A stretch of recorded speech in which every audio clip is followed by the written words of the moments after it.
Welcome everybody. It's Edd Bazaar here from Live Guitar Solos, and I have a very special guest today. And yeah, I couldn't ask for anything more to be able to speak to right now with the great Andrew Freeman from Last in Line. Yes, sir. Thank you so much for having me. Appreciate it. All good, all good. Yeah, so you're in Vegas, right? Yeah, Las Vegas, Nevada. Yeah. Yeah. Okay. Cool. So I understand you did the rock vault. I did. Yeah. I did Ready to Rock Vault for about 8 years, I guess, 7, 8 years, something like that. Yeah. Okay. Cool. Oh, really? That long? I didn't know it was that long. Oh yeah. Yeah, I was the first guy ever hired for that show. I was the first guy on it, and yeah, before it was a show. Yeah. Who else in the group at that time? When you started? Myself, Robin McCauley, Paul Shortino, Tracy Guns, Howard Lease, Jay Shellen was on drums, a guy named Michael T. Ross on keys, John Payne, who was, the second singer in Asia, second, third, or fourth singer in Asia. I'm not really sure what. I'm not familiar with his Asia repertoire. So, but yeah, so it was a good group. Yeah. I recognize some of the names. Yeah. Especially Tracy. It was a pretty cool experience. Like, Howard Lee's place was in Hart for years, and John played with Asia. He replaced John Wenton in Asia. Who else? Michael T. Ross. He played with Lita Ford, and he plays with Aldo Nova right now.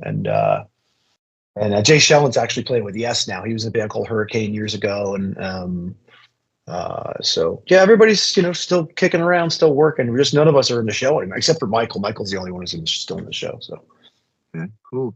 So that would have been pretty easy for you, right? You live in Vegas, and then you got a spot at Vegas. Yeah, I mean, it was nice to. I was living in California when I got the show, and it kind of. Yeah, but it's a 4-hour drive. It's in a 45-minute flight, so that wasn't that hard to do. But I ended up moving out here, just kind of staying here. So if we're doing something that long, it became like just a daily commute. Like just a day job in a sense. So it was which was kind of nice and convenient. So. Yeah, it's great. And what an opportunity. Everybody comes to you, Yeah, it's a great opportunity as well. Yeah. Okay. So what were you doing around that time? So, I mean, you were in other bands, obviously. So, I mean, you wouldn't have, yeah. I mean, that sort of your first sort of opportunity playing with the big leagues, or I mean, there's some legends in that group. No, I was at the time I was doing Last in Line. I had just left Hurricane, the band Hurricane. But that was in 2013, and I was in. I started with after my own bands. I was playing with Lynch Mob in like 2005. I played with Lynch Mob from 2005 till just a couple of years ago, on and off. And I was in the Offspring for a bit as well. I played guitar and was basically the utility guy in the Offspring for about a year. So yeah, I had my brush with fame. Brush with the bigger bands was a little before that, which was just I think why I got the gig. So the Offspring, I began playing guitar in like the late 90s, mid to late 90s. So sure. I mean that the whole punk scene was it. It was the thing, Right. It was high. It was on the charts. I mean, guitar right. Back in those days, yeah. And the Offspring was just as much a part of that. So. How did you get that gig? I mean, you just audition or yeah, what happened? I have a friend that I grew up with who was their production manager, and I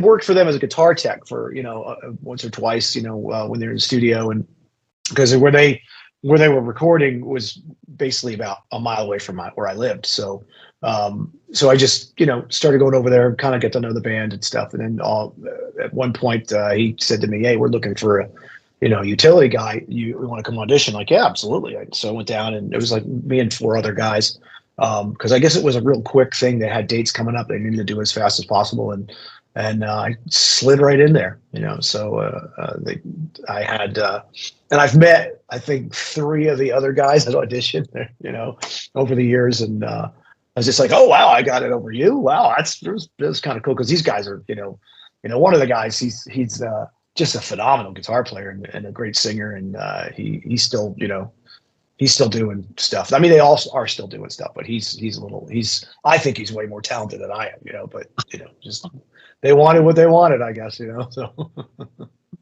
I mean, that's great, because they're legends as well, you know. Yeah, for sure. When did you decide that you wanted music as a career? Oh boy, I guess early on, you know, probably right when I got the guitar, you know, and you get that first guitar and you start posing in the mirror with it. I think that's, you know, you're pretty much screwed, you know. you're pretty fucked into it at that point, you know. Yeah, I mean, I always wanted to, you know, you get these, you know, delusions of rock star stuff, but, you know, I don't think I ever really got into any of that. I really like being a working musician. You know, I like doing a lot of different gigs. Like when I'm not doing the bigger gigs, I'm doing smaller gigs. You know, I have no problem going up and doing the corner bar and, you know, tribute bands and all that other stuff. I like to play, and I like to keep my chops up. And the best way to do that, the best way to not get old, I guess, you know, and get stagnant, is to just keep playing, you know. So, you know, I've got kind of built a really big community of players that I'm friendly with at all levels, that, you know, so it's not like when you go play with somebody who's not the big famous guy, you know, they're still, you know, pretty comparable musicians. So it's, you know, there's always some sort of prep going on here. If it's not studio work, it's, you know, I'm working on a bunch of Eagles songs right now, because I'm going to do an Eagles gig with a friend who needed somebody to sub in for an Eagles tribute band that he does. So, which I was like, cool. I get to, you know, you get it to go in and dissect all these songs, and I kind of live for that, you know. So, so yeah, to answer your question, I guess as soon as I picked up a guitar, it's what I wanted. As soon as I put my baseball glove down and picked up a guitar, that's when it all started. So it was always really hard careers that you can't, you know, that are hard to do, you know. So who were some of the influences that were really helped shape your sound or what you became or what you are now as an artist? Yeah, I mean, there's a lot. I mean, there's, you know, Van Halen was a big one. You know, Kiss was a big one. The punk rock thing in the late 70s, you know, I kind of threw me for a loop. I always loved the attitude of it. You know, the Clash. When the Clash came to New York in the early 70s or the early 80s, I believe it was, you know, it just, I didn't know what that was. And I was young and saw it on the, you know, the regular news show, because I think they were opening for the Stones or something. They were doing a Rolling Stones tour, how they came to the US. And that was a big one for me. So that kind of got me into the punk rock scene. But I got, you know, later on, I started getting into more Sex Pistols and, you know, but way after the Sex Pistols, you know, were over, you know what I mean? So just things like that. I just always like that, you know, snotty, you know, asshole Johnny Rotten sort of attitude, you know, like guys like him and guys like Dee Snider and you know, Sebastian Bach, and, you know, guys that just didn't really give a shit. You know, they just got up there and they tell you there's no filter between, you know, head and mouth. You know, it's just, I'm going to do whatever I do. And that's how it is. And if I don't like that you're not reacting to something, I'm going to fucking tell you. So I like those in your face, aggressive type singers and guitar players as well. So, so Van Halen, probably the biggest thing. Kiss was a big thing too. It was so obnoxious and American, you know what I mean? Just, you know, in your face. But I also like, you know, kind of the soulful side of stuff. I always loved Paul Rodgers and you know, Steve Marriott and you know, the Beatles. It's all, to me, it's just this hodgepodge of stuff that, you know, I kind of came out of. You know, it was never just, oh, I'm just a metal guy. You know, I liked everything. You know, because it's all so different, and it all just has its own originality to it. You know, it was just, a lot of it appealed to me, and a lot of it didn't appeal to me. But, you know, just those aggressive type things, that was what I was really into. So. Because you do have a lot of soul in your voice, I have to say. Thank you. In your technique. So that there was obviously some influences there instead of going all out metal. I mean, I think vocalists were a bit more bluesy back in the day as well. Really, I mean, I agree. Coverdale, Dio, Paul Rogers, like you said. I think it was, and then metal sort of. Oh no, I don't know if you put Robert Plant in there. Was he? I think he was. I'd say so. Yeah. I mean, I was never. I mean, it's hard to not be aware of Zeppelin, but I was never like a big Zeppelin guy because it just everybody likes Zeppelin, and it just kind of got shoved down my throat. And it's not that I don't. I'll listen to it now, and I really enjoy it. It's just at the time I wanted new stuff. What's next? And there's plenty of stuff out there, to kind of get involved with, like even like Lou Gramm, back in the day was just, just a real amazing singer, there's the soulful guys definitely did something, but there's something to be said about guys who really can't sing very well, but kind of blazed their own path with the voice they had and kind of made their own there's brilliance in what a lot of them do, like Perry Farrell, Perry Farrell, Jane's Addiction, he's got this Yoko Ono thing that he does, like he kind of, and everybody hates Yoko Ono, and I love Yoko Ono because she just pisses everybody off, because anytime her name comes up, people get pissed, and it's just that reaction. She doesn't have to sing a word, doesn't say a word. It's just her presence, her name, and people she gets a reaction out of people like immediately. And if that's not the best thing as a performance artist, was basically what she is, I don't know what is, just your name utters this, So I feel like he kind of got that and harnessed that along with, he's got kind of a David Lee Roth thing going on too, in a sense, but it's subtle, but it's that same sort of vaudevillian sort of attitude mixed with these new age, newer type sounds. So it's just, again, I like to dissect this stuff. I love a lot of rappers too. A lot of even stuff that's coming out today. It's just, you can draw influence from anywhere. It's just with the rapping, for me, it's more about the phrasing than what they're saying. If it's insightful, it's, that's even better, So yeah, there's the long ass answer. No, well, I mean, music is music at the end of the day. I mean, it could mean whatever to anyone that, someone likes this, someone likes that. They might not like something else. I mean, at the end of the day, it's all music. We've got our own choices to make as to what we like. And I mean, look, I grew up with, I'm a result of my parents' vinyl collection, pretty much. Old, like Zeppelin, AC/DC, Van Halen, all that stuff like that. And my mum had all the disco R&B stuff, the 80s and 70s and 80s stuff. So I just had all this all these different influences. And my dad, my uncle was a DJ, so the hip hop stuff, like the 90s stuff and the 80s, is just, I had all this music in front of me, which is, so I kind of understand what you're saying. Like this, right? You can find positives in any music, really.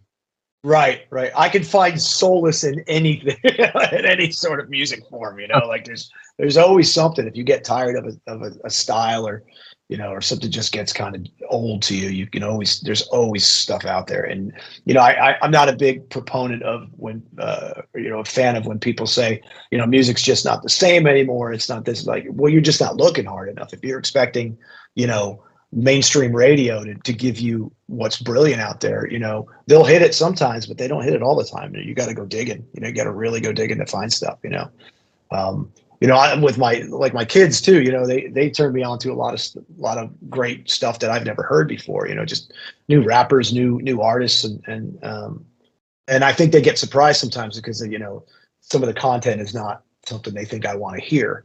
But I'm like, oh, dude, I love the phrasing on this. And then they start disliking that artist because I'll go buy the record. I'll put the record on, Why are you listening to that? Because it's great. Like, well, I'm not listening to it anymore. Why? Because you like it. That's why. It's not the same effect as when we were kids. You know what I mean? And you got a musician's perspective. Like you're very open minded. It seems so, which is great. Yeah. You know, I mean, I think, and I mean, it can affect how you approach your art as well. I mean, what you do as an artist.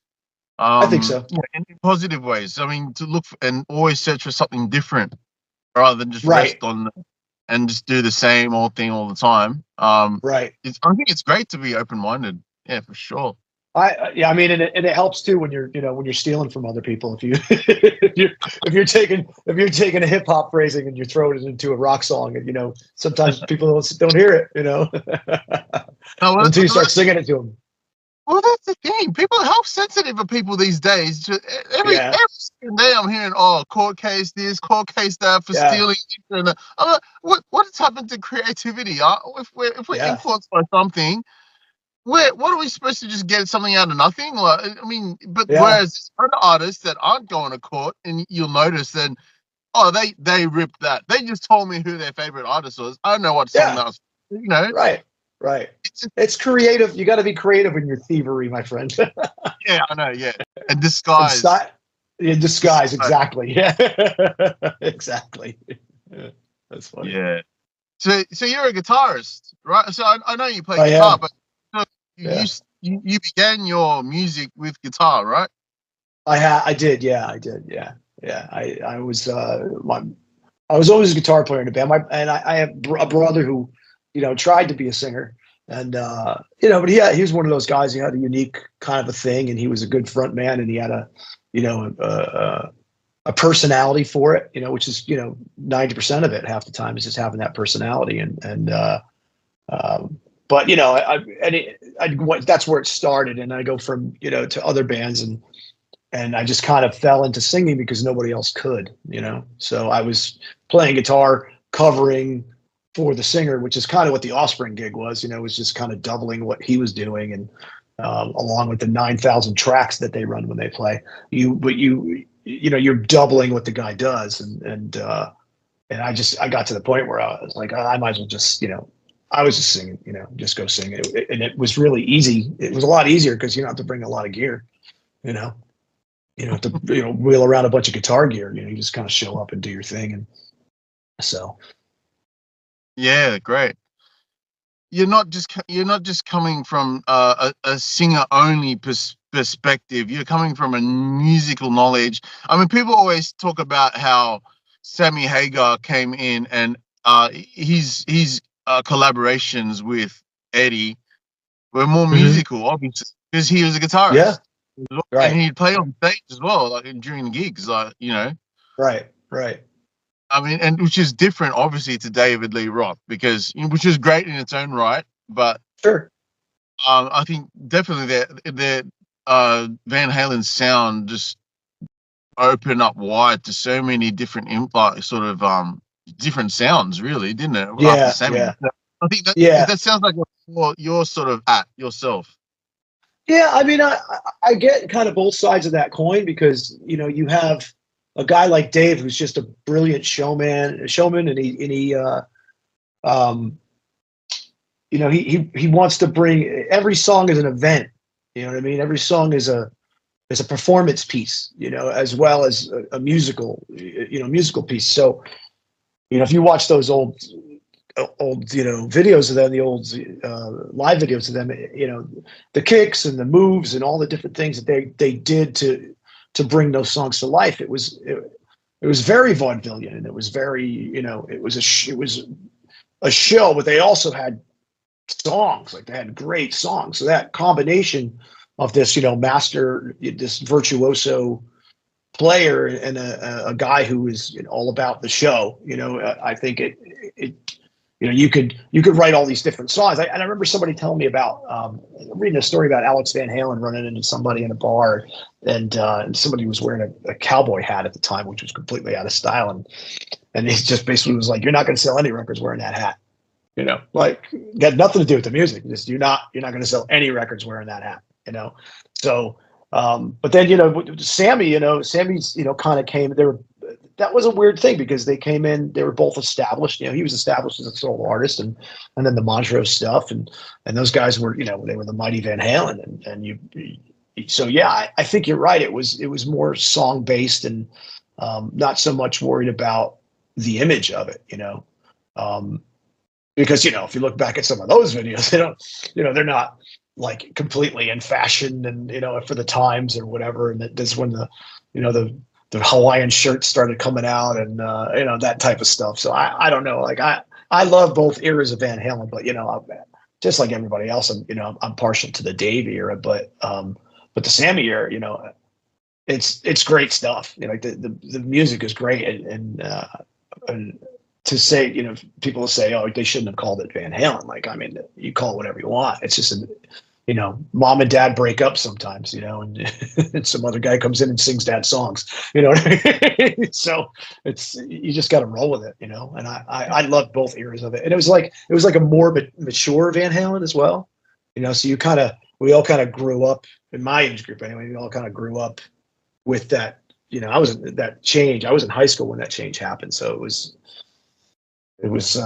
quite a traumatic to my young self, to hear because I think the first thing that came out was I think Van Halen came out with their album first before Dave's solo record came out. And it was just Dave's solo record's first one with that band was phenomenal. Small. Yeah. Yeah. Life changing, I think, too. And Billy Sheehan and, I can't remember who the drummer was, but Greg Bissonette. Bissonette. Yeah. Who then worked with Vi for many years as well. But he's playing Ringo Starr now. Yeah, he's fantastic. But yeah, I mean that would have been that would have been funny to see David Lee Roth and Van Halen going at it. Yeah, during that. Yeah, I mean, because I remember when the first Van Hagar Van Halen thing came out, that record came out. It was a good album, but it was very, there was ballads on it, and it was, very, it was radio oriented. When Dave's record came out, it was just this off the wall, like everything Van Halen was and could have been, I think. But if you could hire people, so. I mean, you get a guy like Steve Vai who, played with Zappa, and he just has all these weird ideas. Like, it's not, how is that not going to work with a guy like David Roth, So in terms of your approach to writing music and the artist that you are, you sort of have that a broader sort of approach, would you say? Than it's the average. I think so. I mean, a lot of the stuff that tracks I get hired to do and, stuff I write for, Last in Line and for myself, it's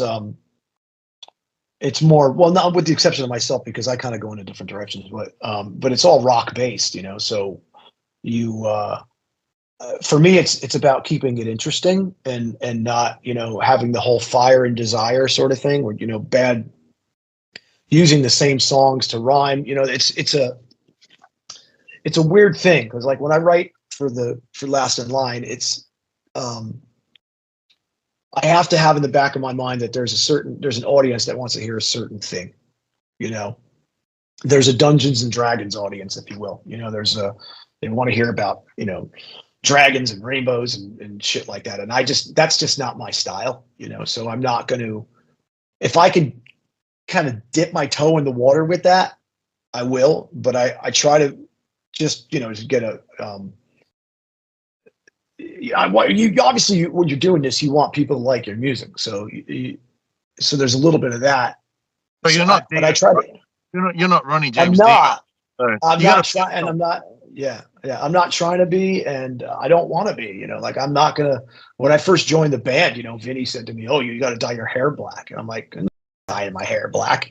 Like, I mean, I would have just for fun. But now that you want me to, for that reason, I don't know like that. I'm not doing that, So, I mean, Vinny wanted to call the band D10. Like, it was there was a gate. There's a gate at the Vegas airport, and it's where all the Delta flights go out of, and it's a D, the D gates, right? So he was sitting in the plane. He looked outside of the plane. It's kind of brilliant, and he looked out on the ground, and it said D10 was spray painted on the ground, and it looked like Dio. So we had to do a double take. So he wanted to call it D10, and which, you know, hey, good for him. I mean, if anybody could do it, he could do it, you know. But I think when we started, it was a different idea. We were just doing their back catalog of tunes. We weren't really writing any songs. But now, you know, I think, not that the band has been like wildly successful, but, you know, the songs I think are not, you know, they're going to sound Dio-esque because of who's playing on them. But you know, and I try to be, you know, aware of that, but I'm not writing about, you know, dragons and rainbows and things like that. I can't relate to that fantasy, you know, sort of thing. So there's stuff that's come close, and there's certain words, but it makes me kind of cringe. You know, I can't, you're kind of in a box with that. So you can't really write love songs with the Dio band, you know, the original Dio band. You can't write, you know, about fast cars and women in the Dio band. You know, you can't, you know what I mean? You can't do that. At least I don't think I should, because that's not where it's coming from. And I'm very, you know, I feel like I have a responsibility to keep it a certain way, you know. For me as a fan, if I was watching these guys, like, what are these guys you know, writing a song about a, you know, a Camaro or like a little red Corvette, or, you know, like a, you know, some, you know, like any sort of like Poison song that's, you know, about getting laid and partying, you know. It's just not what this is. You know, this is a more thought. I'd rather do it from a street angle, do it abstract, so people can make their own sort of, you know, get their own thing out of it. So there's a formula, and I don't just jump in and go, this is what it's going to be, you know, or I'm just going to write any sort of lyric. You know, it's got to be thought provoking, and it's got to be throwback, and it's got to be original. You know, so it can be kind of a challenge sometimes, but, you know, it's what it is. Yeah, I think that's great, because I think with obviously Last in Line, from what I see as a fan, so, and also as a musician, is you obviously you guys started out with the whole Dio thing. Yeah. And that's where I first found out about you guys, because I mean, maybe I began this account 5 years ago, so that's around the time I found out about you guys. And then I steal your content for our page. Your guitar solo stuff. Yeah. That's great. I'm so honored. Thank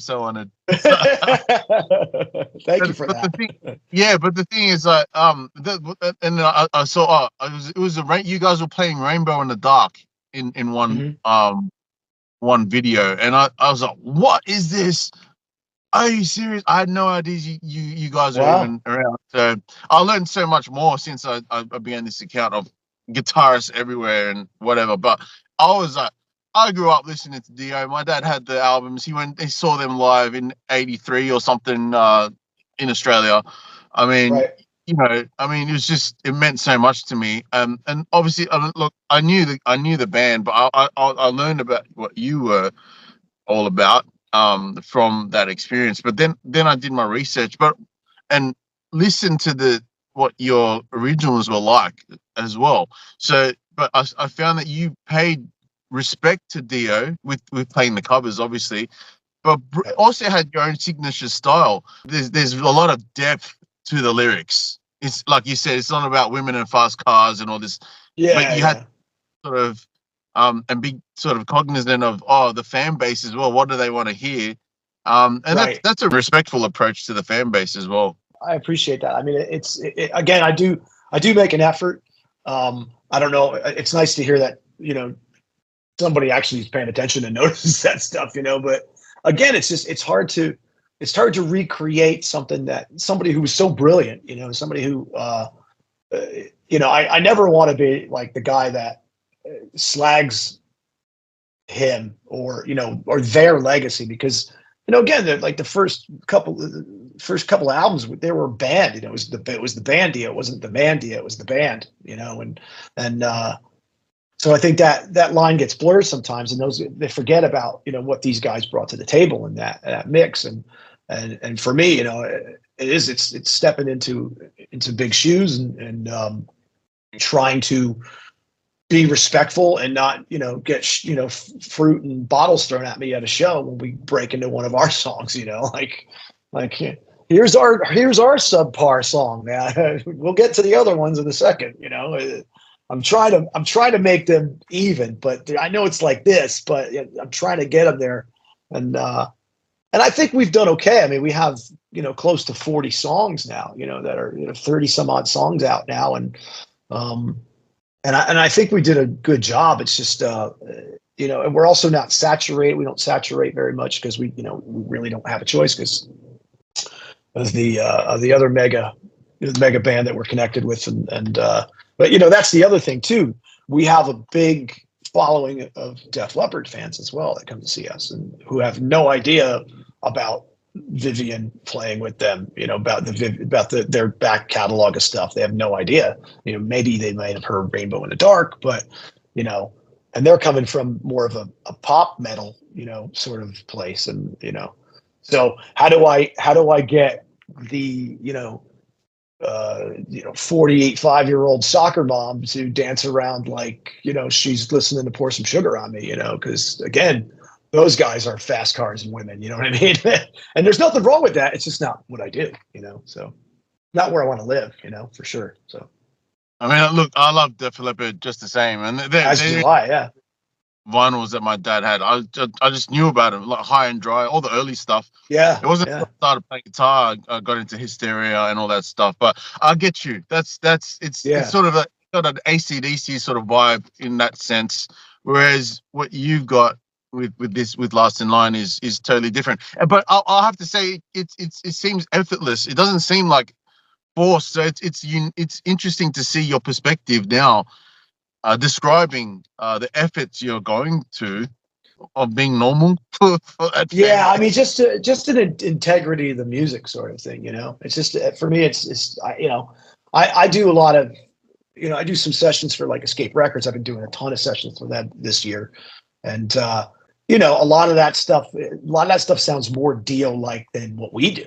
You know, there's a song that they just released that we did. It was myself and Vinny and Doug Aldridge on it, and you know, it sounds way more like what that is, but I didn't write that. I was just hired as the vocalist, you know, and I don't really have that much of a connection to it other than, you know, just, you know, bringing it to life, you know, bringing somebody else's vision to life. So, so for that, like, I get it, and I'll do that type of stuff. But when it comes down to me, like writing my stuff or writing for somebody, it's very rare that I'll write a song like that. I wrote one song about a car once, and it was, you know, but it wasn't like Panama, you know. I did a record with this producer named Mike Slamer, for Frontiers Records, and it was called Drive Away. But it was, you know, the idea was it was just getting the out of my life, you know, jumping in a car and getting the hell out of town, you know, because, you know, I'm done, you know what I mean? Like, but so it may be about the car is the vessel, you know what I mean? But the song is deeper, you know what I mean? So I will break the rules every now, break my own rules every now and then, but you know, but I didn't really like that album anyway, so it is what it is. You didn't give him your best. No, I mean, I did. It was like the first like record that was a solo thing, kind of, you know, that, you know, I was getting paid like a budget to do. And I was like, and then the song started coming in. I was like, you know, what do you do? You're committed. You know what I mean? What do? You know? And I mean, I don't know if you've heard, huh? Hence the fast car. Yeah. Yeah. Like, how do I make this cool? You know, like, how do I make this listenable for myself? Like, you know, I don't want to slag those guys because they're Frontiers guys. They've been great to me. Just I signed on for something, and it was, and I was like, okay, well, you know, let's make the best of this. Let's make it happen. And then it was when it came back, I wasn't crazy about it because it was like somebody else. They hired another singer, you know, and didn't tell me, and to do some ad lib parts on one of the tunes, and I'm like, who the f is this guy? You know what I mean? Like, you know, so a lot like overly pitch corrected, and I never got the mixes until they were like finalized and being pressed, you know, like, so like, okay, all good. Learning experience, so. All part of the journey, right?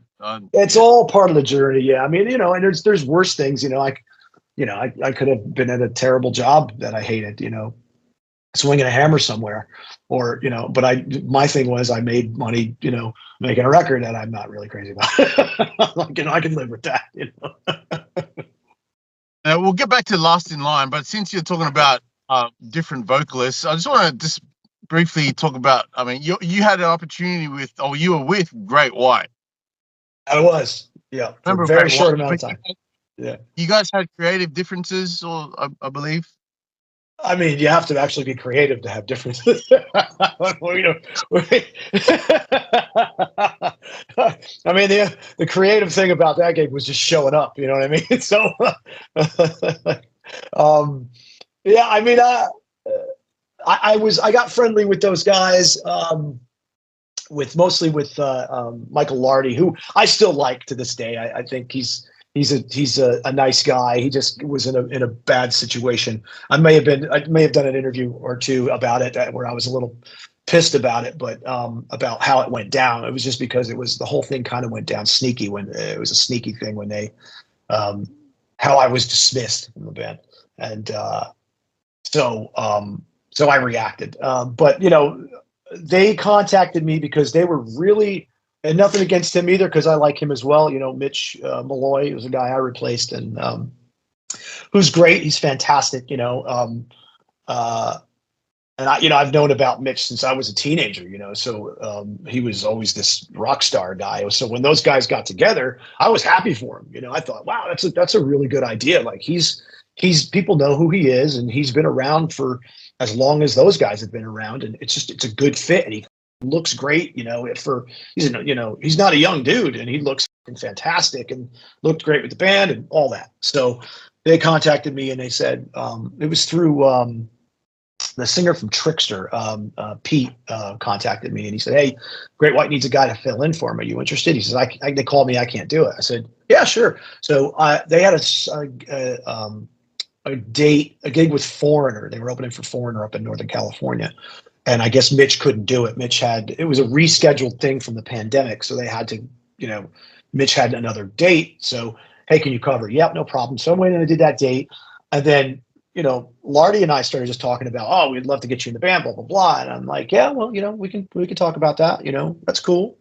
And they had called me again and I was away doing something, and they had Mitch got sick, and I just, I could have canceled my weekend. Me and my son were doing something, but I didn't. I just said, you know what, I'm getting tired of being a fill-in, because I had just done one for Firehouse, earlier the year before, filling in for CJ, and I just was getting tired of, getting called at the last minute, canceling plans with family and all that. So I said no. I said, when you guys are ready to commit, if you guys want me to come in, I'd be happy to, but until then, I'm good. I'm not going to come in and be the cover guy, So.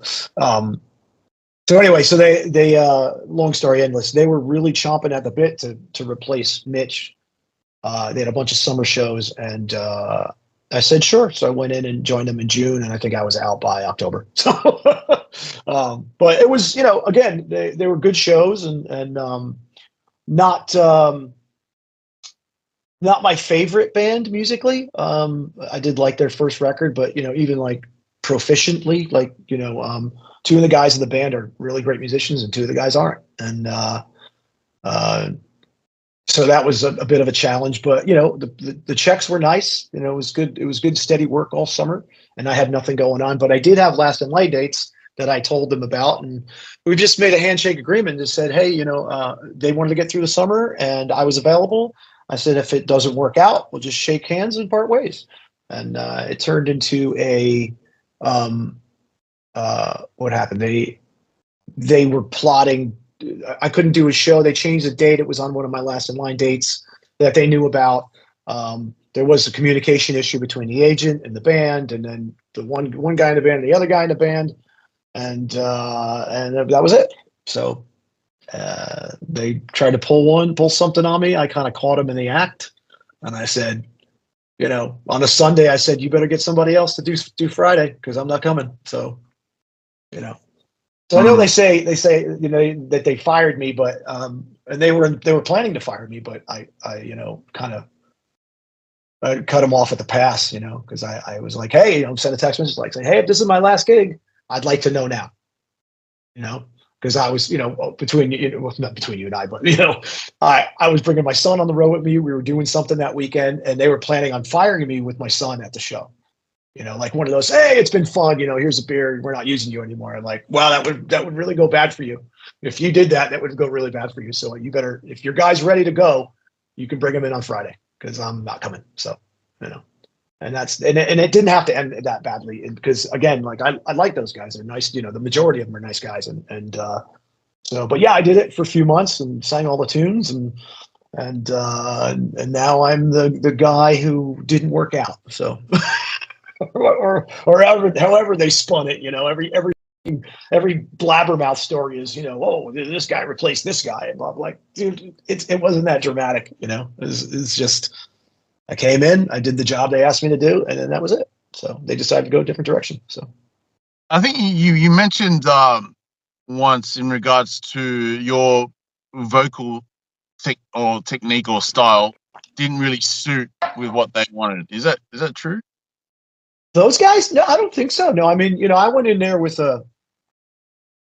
if I did, I'm covering up, Jack Russell just passed away, and I've been covering the shows that they have left. So, they called me to come in and cover for the actual guy, who in his band, so I don't know if it was that. I always look at Jack as Jack's voice is like a Steve Marriott, instead of a Stephen Pearcy or like an 80s guy. Like he had a real soul to his voice, and power. He was like, and I don't think he gets credit for that, but if you listen to like Rock Me or House of Broken Love, like he's got a Robert Plant, Steve Marriott thing going on, and that's right up my alley. Like that's right in my wheelhouse. So so I don't think so. I don't think they ever said it was, they've never been unkind about, my performances with them. And they weren't all great. They never are, but they were never said anything like that. I think that you might be thinking of the Firehouse guys, because when I was supposed to do that gig too. And of course, the Last in Line fucked that up for me as well. But I think they have a guy now named Nate Peck, who's a friend of mine, and he sounds exactly like DJ, whereas I was a little more aggressive in their songs, but it seemed to work, and they were all pretty happy until we had a conflict, and that went south. So, but yeah, they had, I won't get into what things were said or what promises were.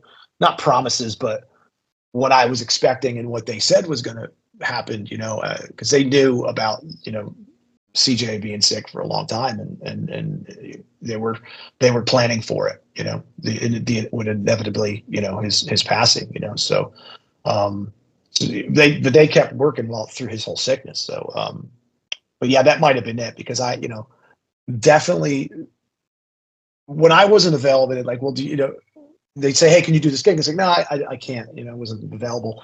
Do you know anybody who can? And like, no, I don't know anybody who can. I don't know anybody who, I'm going to refer to do what I do. Cause there's a few guys that can, that I'm aware of, but depending on who it is, I'm not going to, open your floodgates on them. You know what I mean? So, but you know what I'm saying? Like, I don't, if you're taking me around, I'm not going to let you around one of my friends and be the guy who refers that person in. Like, I'm not doing that. You can find your own singer, just like you found me. So I'm a dick sometimes. I wouldn't say that.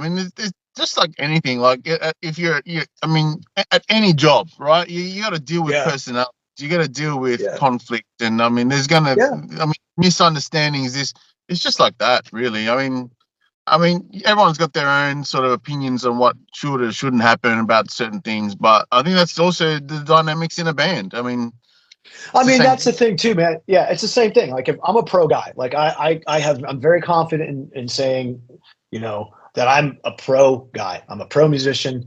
I come in, I know my shit, you know, I may have a teleprompter every now and then when it's a last minute thing, or I'm having an issue retaining something, but the show is covered. Like I can do it. Nobody's going to know any difference. I come in and I do it. If you're not going to be a pro guy in business and whatever else, then I don't really want anything to do with you. You know, it's hard for me to take you seriously. So, and those two situations have become pretty hard for me to take those people seriously anymore. You know, like if they called me again, I may consider it, which everybody calls back. Everybody calls back, you know, and they have a problem with me. I don't usually give them the problem. I'm the one saying what you did. I'm choosing not to accept it anymore, you know? So, and there's people in my past that I played with that I won't play with again because of that, you know? So. Oh, well, it sounds like you're definitely taking like a professional approach, because that's what you do. You cover, not just cover your tracks, but you got to make sure you know what's happening around you, who's treating you.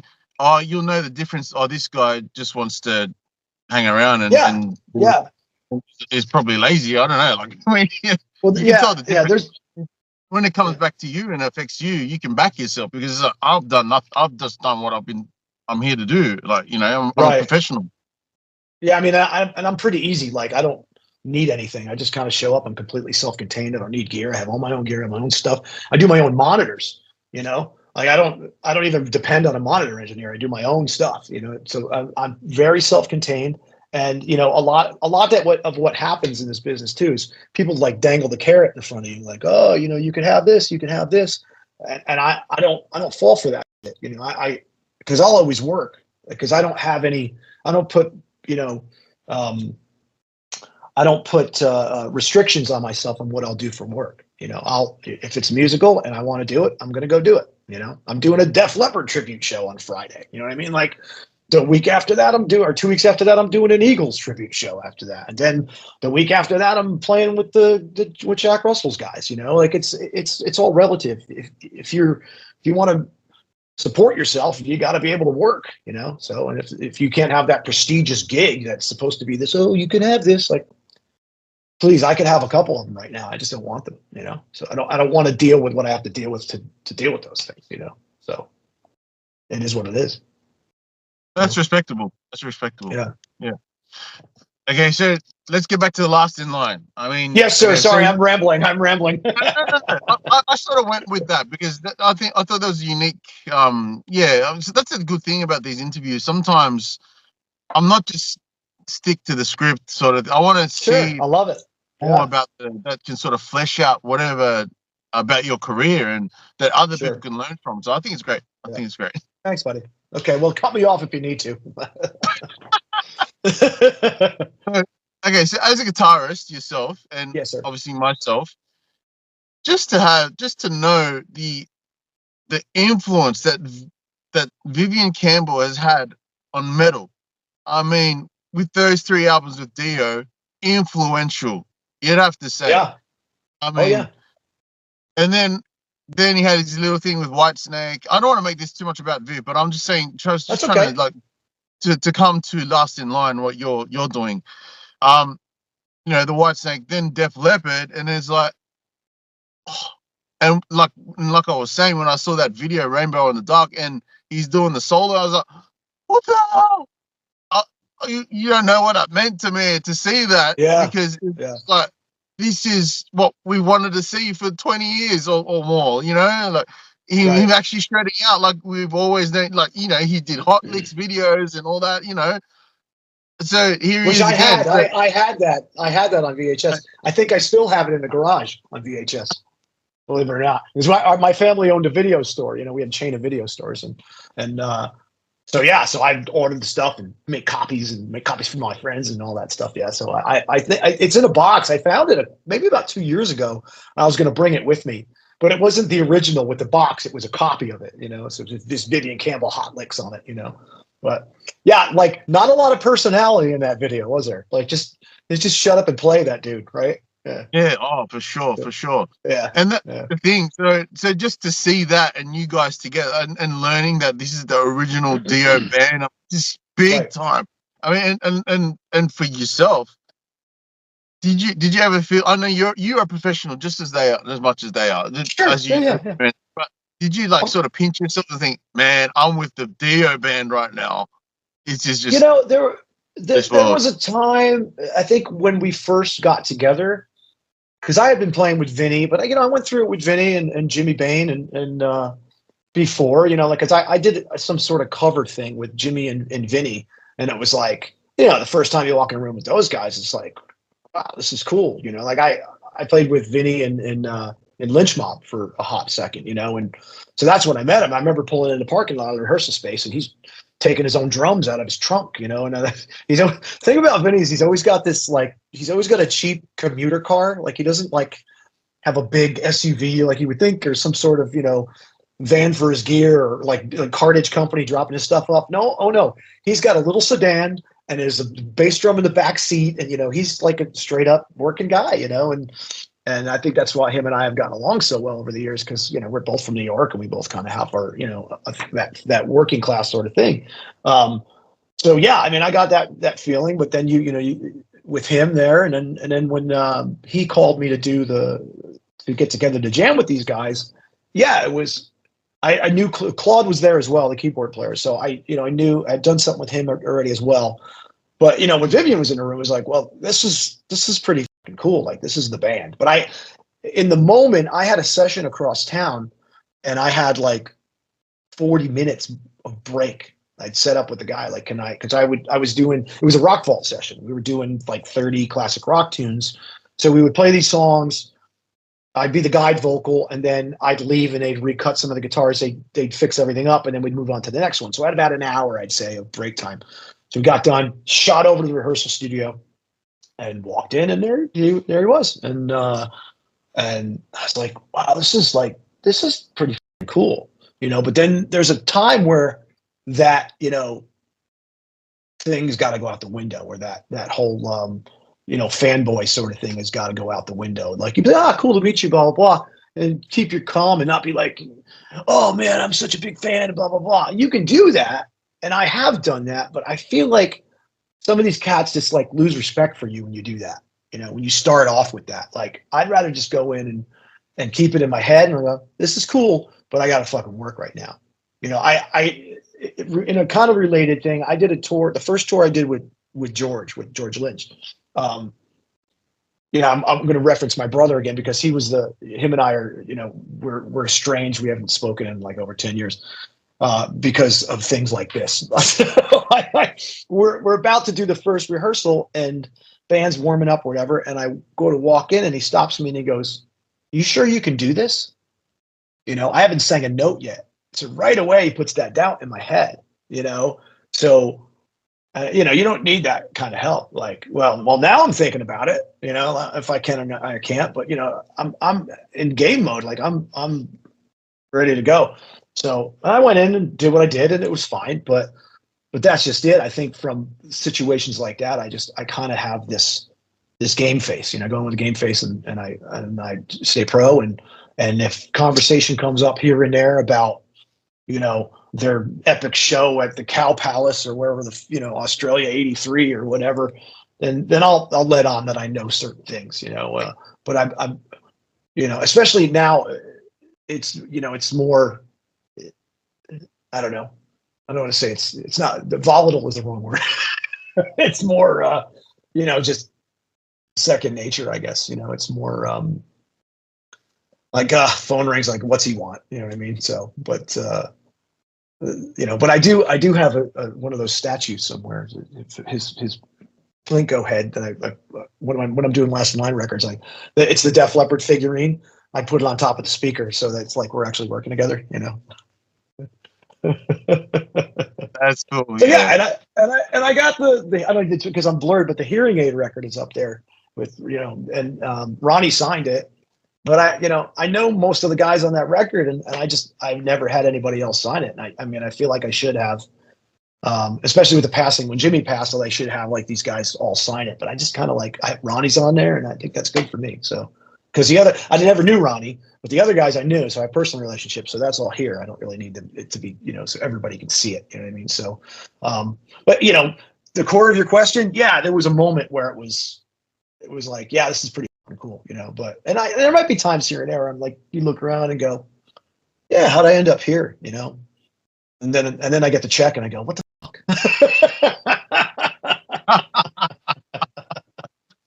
Is this worth it?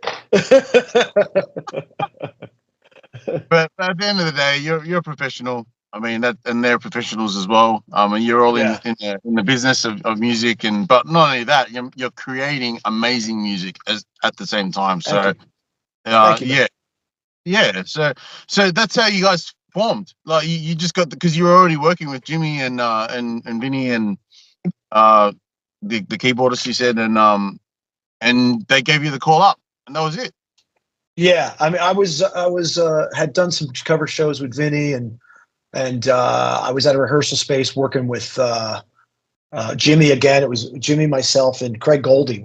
We had a cover gig somewhere, and it was some other drummer, this guy Krieger, and Vinny was doing a lesson in the other room. This was maybe a year or two after we had played together. And he heard somebody singing. He walked in. He's like, "Who's that singing?" He walks through the door, and he's like, "Oh!" It's first thing he says, like, "Oh, it's you," you know. So that kind of refreshed his memory, and him and Vivian had started talking, and Vivian just got done with some sort of with Thin Lizzy. He was playing with Thin Lizzy, so he wanted to play rock again, more heavier stuff, and that's where it all came about, just because of him doing Thin Lizzy. So called up Vinny and Jimmy and got them together again. So. I didn't know you worked with Craig Goldie. I mean, wow. Did you guys do Dio stuff as well? Yeah, it was a cover thing. I've done, I think, 2 or 3 gigs with Craig. But it's all cover stuff, excuse me. It's all Dio stuff and other, rock covers. So, Vinny, myself, and Rudy Sarzo did a gig with a symphony once in California, Temecula, California. Yeah. There's video out there. I'll see if I can find it. I'll send it to you. So. Yeah. It was cool though. I mean, Craig's a really good guy, and I try not to get into the, these guys, their battles, because they don't have a great relationship with their old manager, Wendy, and that's been well documented between Vivian and Wendy, and Craig replaced Vivian and blah blah blah. I mean, I feel like I've played with most of Ronnie's guitar players, and I played with Doug in Rock Vault here in town, and we just did some recording together, and even Rowan Robertson. Rowan Robertson is one of my was a really great friend of mine, and so I don't get involved in other people's nonsense. You know what I mean? Like I would expect them to get involved in mine. Everybody has issues for whatever reason, and that's their prerogative. But I like Craig. Craig is a good soul, and we actually just wrote a song together just recently, and we're working on a couple songs together as well. So he's actually sent me 4 songs, and yeah, trying to put an album together for that, and see where that goes too. So. Yeah, look, I've actually been speaking with Craig for the last year or so. Have you? Just cool. DM through Instagram. He's such a genuine person, and very very much so. Yeah. He's got his own story and all that. But I mean, amazing guitarist. I'm just like, that Dream Evil, that album was amazing. I mean, it wasn't just some let's just try and fit this guitarist in. As young as he was. Right. He's amazing. I would really love to sort of He's very shy about doing interviews, and I've reached out to him. If you guys are releasing stuff, I'll see. We'll see if we can sort of get some sort of interview or something. Yeah, I got to kick myself, and he has to get it going, because he sent them to me, and I've just been so busy, and I didn't get on one, and he kind of texted me, hey, how you been on that, whatever. And I made it a priority to at least get one song done, so we could see what it sounded like, and it's pretty good. It's a really good tune. But there's 3 more, and I just have to buckle down. But this is why I talk so much, bro, because I'm stuck in this room every day, all day, it seems. You know what I mean? With no human contact until dinner. Yeah. Crazy. Yeah. Okay. So, as we know, Jimmy Bain passed away in 2016. I mean, what a legend and what an honor it must have been to work with him. Obviously that first album, and you did some gigs, obviously. What was it like to work with him, and what did it mean for you to have that opportunity to work with him? Jimmy, he was a character, man. Like he's that guy that just sometimes just doesn't show up, and you don't know where he is, and you got to find him. There was a point where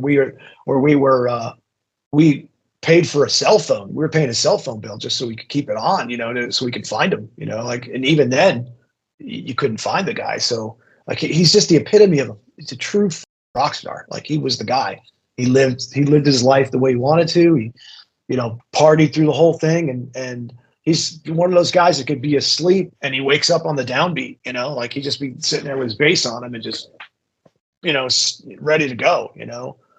First gig I did with him, he showed up. Where were we? It was California somewhere, and he was late, and we had to go on, and he ended up walking in 5 minutes after we were supposed to start.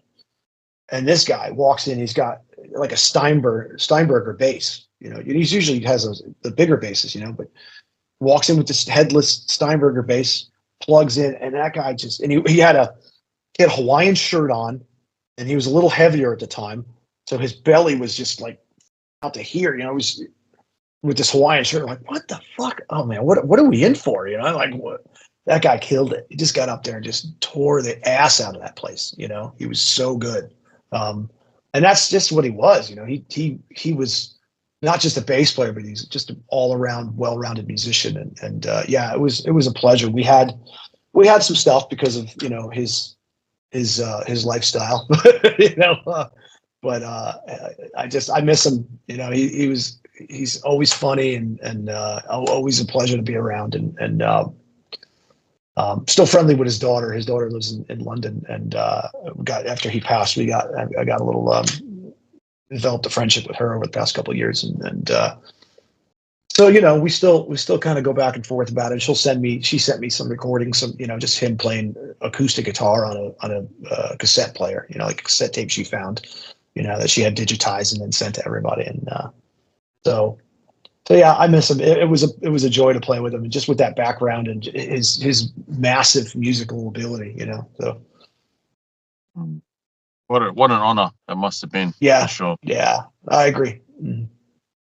But then you guys continued on as a band. Was that a last in line? Was that an easy decision to make? Not totally. Because it's just it wasn't like we had a lot of back catalog. Our record had just come out, so we were just going to fulfill the commitments we had, and we brought Phil in, and it worked out pretty well, and we got more show offers and whatever else. So we got busy, and we just went and did the shows. So it was, and I guess we said, okay, well, we have a commitment to do another album. We could do another one, and we don't have to. So we decided to do it, and we did. That's the second record, and it seemed to work.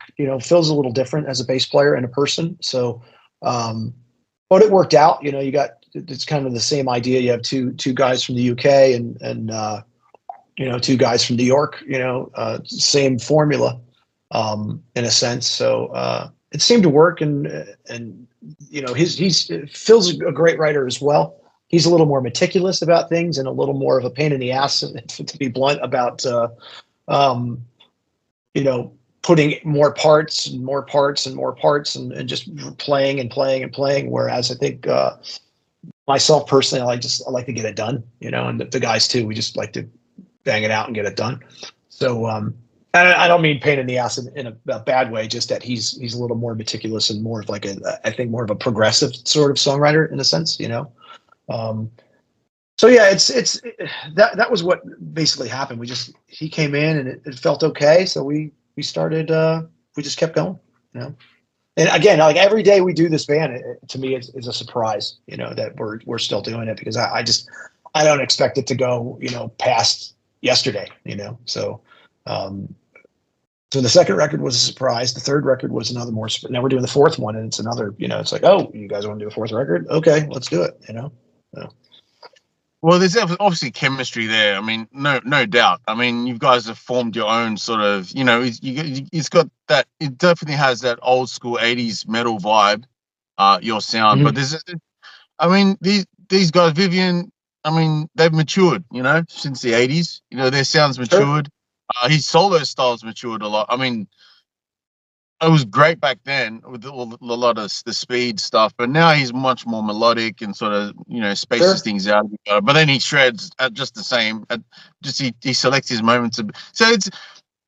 But you guys have carved your own sort of thing. So, but at what stage did it go from okay, we're just going to do Dio covers to okay, let's actually do some originals here? How did that happen? Well, I think what the deal with that was we got offered. We were doing some shows, and we got offered a record deal by Frontiers through our management, and I think, and it just kind of went from there. And then we had to kind of navigate how we were going to write the record because they had no idea if I was going to be able to write or not. Which turned into me, basically arranging all the songs, going that route. So, yeah, that's, I mean, it's not really that deep of a story. It just, they offered us something and we said, sure. So we went and we did, talked to Jeff Pilson and he had a studio at his place and we just went with that. So, and it went from there. So we just got in the room, started writing some material and off it went. So you just took the opportunity that you had and you just sort of, you kept building on that. I mean, yeah. Now you're working on your fourth album, so yeah, that's fantastic. Yeah, yeah. So what about your skills as a pianist? Right, you play piano as well. What can you not do? I can't. I mean, I have a piano credit on the record, and that was just for playing a quick, just one line little nursery rhyme sort of thing. Like a nursery rhyme sort of a line, And a lot of my piano playing it comes from like 9 Inch Nails records, the bing, bing, bing, bing. That's I don't. If to get two hands going at the same time, I can't do that. So. But I do have a piano credit on a record. I do have a piano credrit, like one or maybe two. I thought maybe you did a lot more. I didn't know. So I thought I'll tell you a quick Offspring story. We did, I was their utility guy and they wanted me to play keyboards. And I was like, and I'm proficient enough to play, like I could play a chord, but if I need to learn something, I'll sit down for the day and I'll just drill it in my head so I can get it, So that type of piano playing, or keyboard playing is not hard. It's, drones and whatever else. But we were rehearsing for some shows and Dexter comes over and he says, they set the keyboard up next to me. I walked in and there it was, like, here we go. And I'm totally like bluffing my way into the fact that they think I could play, piano. And they're like, so he goes, so go ahead, he says, we're going to do this tune. And he says, so go ahead and, and he says, just play it. And I go, yeah, I'm gonna need a day, bro. Like I can't just listen to it and go, like guitar. Yeah, I can't listen to it and go. So if you want, I'll learn it. We can do it tomorrow. And I don't think he liked that, or he got distracted and then we just 2 days later, they scrapped the song. We just didn't do it. So, like, yeah, yesterday I was recording something. I was recording a backing track for something and I needed a piano part, and I can sit down and figure it out with MIDI. I can play parts of it and then put it together, but I have to break it down into sections. But my girlfriend is an accomplished piano player, so I just a lot of times be like, hey, can you come in here and play this part real quick? Just do it fast and I'll fix it. And because it just takes me all day, And I would love to, because I could probably make a lot more money if I was a piano player, because people are always looking for keyboard players and piano players, but. That also is what it is. Cool. So I want to talk about the music. Okay, so Last in Line music, the first album, Heavy Crown. I mean, blew me away. countless numbers of fans away. You know, awesome. Your first effort with the band. So my favorite songs are In Flames, Martyr as well. Yeah, some deep themes there. But your son is on the cover. Is that correct? Correct. Yeah. Okay. Cool. That's great. How did that happen? What was the sort of and what was the meaning behind that cover? Because he's sort of doing the rock hands one hand. Yeah. Yeah. That's photoshopped because it was just that the hands out. You know, like his hand was. You know, his fingers were spread, and we of course all this stuff comes from not having a budget, which is why you become kind of a Renaissance man, I guess, in a sense, or jack of all trades. We didn't have a budget for, you know, a lot of a budget for an album cover. So I said, well, I'll go try some stuff. And I'm a bit of an amateur photographer. And so I went to, we went out to the desert. There's some flats, like a salt flat sort of a thing, like a dry lake bed, whatever, right outside of Vegas. And we went out there, and he was a little younger, and I just started taking pictures. I started shooting pictures, and the sun was. I wanted to try something with the sun setting, you know, with the desert or whatever. So just kind of had him put his hands out and shot the picture, and then the rest of it is, you know, just embellished. You know, the flames on the hands and whatever. It kind of became this, you know, rebirth in a sense. I guess the picture kind of symbolizes a rebirth of something, you know. And I don't know, it was no mistake that the colors of Heavy Crown are very similar to, you know, Last in Line record. You know, the oranges, the reds, you know, there was a certain thing that I was trying to grab, you know. So that was the idea. It's like, it was like the rebirth of this thing, you know, a new king and a child king sort of a thing. The idea of the Heavy Crown, it's, you know, he's a child sort of a king thing. You're surprising me with this one. I'm trying to find, it's all coming back to me slowly, but yeah, that was kind of the idea, you know, just trying to come up with something that we could do on a low budget that would work. And between myself and another artist, Italian artist, I can't remember his name, but he does a lot of work with Frontiers. We embellished it to make it look a certain way. They didn't like the first cover because it was just the photograph. So we made it a little more intense, and I changed the handout to the horns, and then the other guy put the flames on the hands and kind of aged the photo a bit, and then everybody was like, "Oh yeah, that's it right there." So you know, but I still have a big printout of the original photo, you know, and I like better, honestly. It doesn't have any of the album cover at all on it. It doesn't have the logo or the name of the record. It's just him in the desert with his hands out like that. Now he's 15. I think he was probably about 7 then, you know, 6, 7 years old. So it's a nice thing. And it was even a greater thing when we were on the road and we'd pull up and that record cover was all over like Europe, you know. It was all over, you know, at the shows. It was on the posters at the shows. So you pull up and you're away from home, and there's your boy on the, you know, in Munich, you know, on the side of a building, you know, like 50 posters on the side of a building in Warsaw or something. You know, it was very cool. So it was definitely a cool experience to have with him, you know, still to this day. So even though he doesn't really give a shit about it now because he's 15, but yeah, it was very cool. That's great. That's cool. Yeah. I mean, and yeah, I mean, you're a photographer as well, right? So is another field to the list. Yeah, I mean, photographer. I don't know if I go that far. I take pictures sometimes. Yeah. So okay, so the music. So obviously that's what I always loved about Vivian in his style of writing.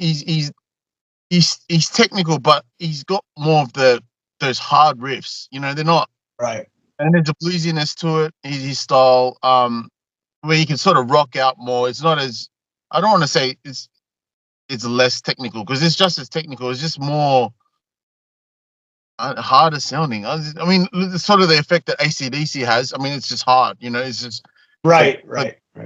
You know, but they got the fast riffs as well. But that's what I appreciated. So there's that vibe, and then but there was just it's just sounded you brought your own vibe into that as well. So, and that's what I love. So I Am Revolution as well. That song, I mean, that is just a killer track, you know. Thank you. Yeah, cool, man. Yeah. Right? So how much were you a part of the songwriting process, and what is the songwriting process like for you guys? Are you jamming, or you just someone just brings a riff idea and you develop that? Or yeah, I mean, I'm very involved. I mean, I wrote every song that we have. You know, I think there's only one song on 2 that, you know, I think Phil wrote the verses on, you know, and because I was just overwhelmed with a lot of the stuff that a lot of the songwriting we had time constraints and whatever. So, but that's really the only one that I didn't write. And then Vivian came up with the title for Orange Glow on the first album. So, yeah, I mean, it usually starts with the band jamming, you know, in the rehearsal room. They start just writing ideas, and we record all of them. And then I bring those recordings home and try to piece them into songs, you know, because a lot of times, like a song like Black Out the Sun, which is on the second album, you know, it was just like a minute, maybe a minute and a half of just this kind of blues jam sort of thing that I just kind of crafted into a 4-minute song, you know. So a lot of it has to do because we just don't have the time to be together, you know, to work on stuff as a whole, or the budget to, you know, lock out a studio and just develop songs. So, you know, it all happens here, you know, and which is it's becoming a point of contention for me, because I don't really get the credit for that. Like, you know, you wouldn't know, because I'm not really, I don't really get developed by the label as a songwriter. It's always about the majesty of those 3 guys, you know, and so, you know, when it comes time to do any sort of press about stuff, you know, they're asking Vinny, where does the inspiration come for the lyrics for these songs? Like, he doesn't, you know, he hits things, you know what I mean? Like, that's what he does, you know, he does it very well, you know, but that's what he does. So for them, those questions aren't being answered, you know? So yeah, like I'm extremely involved. I mean, there's more so than you would think, as, you know, idiot singer. You know, that's how it's. They record stuff, it comes here, I arrange it in Pro Tools and sing over the demos, and then we go back and record them for real from those templates, you know, those demo templates. So it's a really unique sort of process, because and I never thought you were like an idiot singer at all. No, I'm not saying I'm not saying you. I'm referring to myself. Yeah. But like, full respect there. But this is I didn't know that, like what you're saying now. Yeah. So, but it's understandable, because I mean, time constraints, and obviously Vivian's you know, his arrangements and commitments to Def Leppard. I mean, it would lessen a lot of the time you can spend together as a band, as a normal band, really. So you found a way that works for you guys, that you can work your way around it, and sort of I don't want to, full respect to all you guys, but you're kind of like the glue here, right? Sort of to help it to sort of, you're all bringing your parts together equally in a sense, but I mean, you're doing a lot of, which is really great, because we want to hear more. Like, we don't want to hear any less of you guys at all. I get that. Yeah, I mean, I guess so. You know, there's, and I don't want to, you know, discount anybody else's contribution, but yeah, I mean, I guess I am. I don't know if that's my personality that kind of brings that on, because I you know, if I don't like something, I'll just be like, that sucks, and that's got to go, you know. But I'm also in the room with them when we're jamming, and you know, I have a whiteboard, you know, with a removable marker, you know, kind of conducting, you know, parts, so they know, because there's times where we're in the studio, we'll write the song and record it right away, or we'll, you know, we're not listening to the demo, we make a new arrangement from the demo or whatever, and I'm, you know, queuing them to go into certain parts because we have 4 days to do something or 3 days to get something, done. So, yeah, I mean, and this album right now is the first time we're doing anything remotely where we're not, where all the parts are being recorded separately, whereas it's never been like that before. And so they've always insisted on doing it the other way. But, in a sense, I think we can get more work done doing if we embrace this whole, new technology and the songs would be a little more, I think, maybe interesting if they were constructed songs, because I think there's a lot of freeform jams and things that they do, but to build on that and be able to they're able to just build on that. But there was always been this kind of rule here where and mostly from Vivian, where don't bring your ideas in, don't bring your full song ideas in, come in, you got a riff, whatever, which doesn't always work because there's times where I pick the guitar up and go, check this, here's a riff, and then no interest in hearing it. So, but now I think that's going to change because, you can only do so much with rehearsal demos because there's mistakes on them, and it's just that they're hard to listen to sometimes, and even harder to try to make a produced track that you feel comfortable sending to a management or to a producer, that, vocals are in key and bass lines are correct and, and whatever. I don't like to send anything out that wouldn't be able to be played somewhere and that I would be like, oh God, I can't believe they're playing that, because I want to make sure that it sounds perfect when it goes out the door, or at least vocals in key, so it doesn't, this guy's terrible, it gets in the wrong hands, this guy's a terrible singer, blah blah blah blah blah, so I put a lot of care into it. So maybe you are correct, man. I never really thought of it as the glue, but I guess I am the glue. Yeah, and again, not to sort of, I mean, you guys have had to try and find a way to keep this going because there's obviously chemistry there, and it's just something, and it's connecting with people. That's the main thing. That's what this is about, right, for sure. Right. And it's about the music at the end of the day. And I think you guys, you guys have you're all professionals, professional attitude, and just from what you're saying, it just seems like you found a way to make it work. And now you're saying you guys are probably in all different areas of the world, maybe, but you're still making it work. And I think also just seeing because your open-mindedness to music, it's sort of like, oh, it could open new sounds or new. Mm-hmm. I mean, in total. So I mean, I've been kind of dying. I've been dying to do, not dying to, but I've been really wanting to do more stuff with these guys like this because of that. Because everybody has a studio. Everybody has their own studio in their house. And there's really no reason why we can't,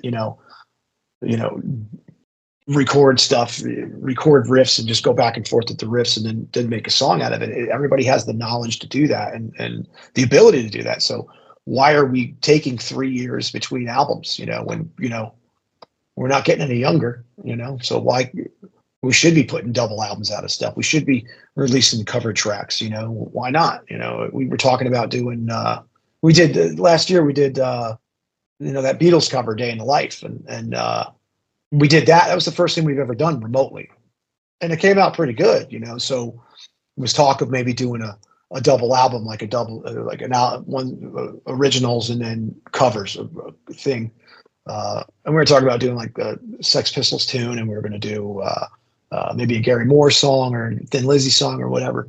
But I think that's been scrapped. But there's these days you don't have to release albums. So if we, everybody likes the song "Pretty Vacant" by the Sex Pistols. So we were talking about doing that, and it's a pretty easy record. It's just a matter of sitting down and doing it and getting certain people to be focused on it.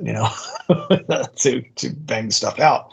Because I feel like if we're not going to be touring as much, we should be at least making new music all the time, as much as we can. But we're about to do the fourth one, 3 albums and an EP.